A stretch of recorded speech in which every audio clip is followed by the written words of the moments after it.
I'm glad once more again to come before your presence to continue the subject matter on how to manage, overcome, and handle hopelessness of life. Previously, we discussed the fact that hopelessness has a way of giving us the push to resort to blame game. Who did this? Who is responsible for this? The Israelites had to blame Moses pointedly and told them, are there no graves in Egypt?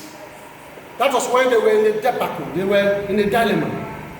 In between the Red Sea before them, the mountains by their sides, running after them was the chariots of Pharaoh. Instead of standing still to ask Moses, what do we do? They started to pass on blame onto Moses.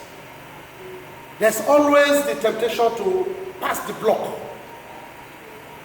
But in the midst of every hopeless situation, two voices will rise up to compete for your attention and for your direction.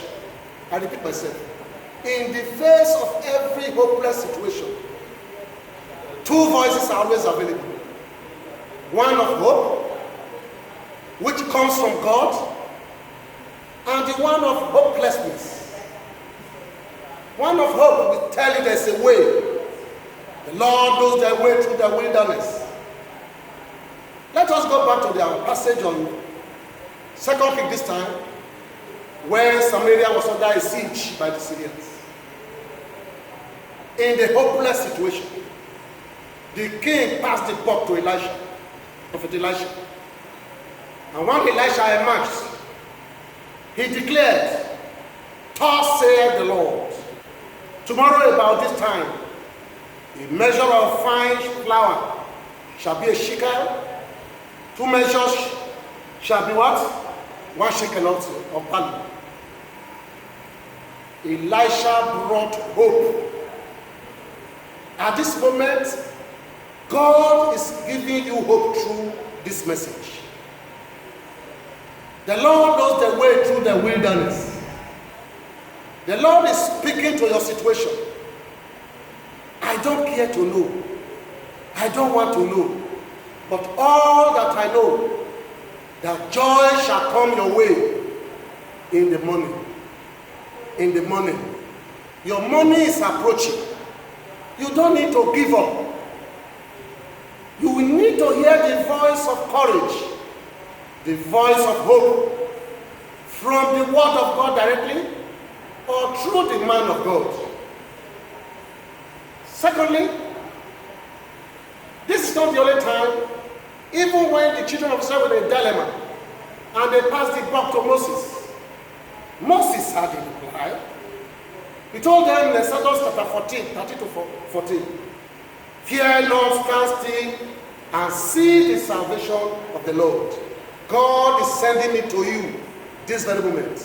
Fear not, stand still, you will see the salvation of the Lord.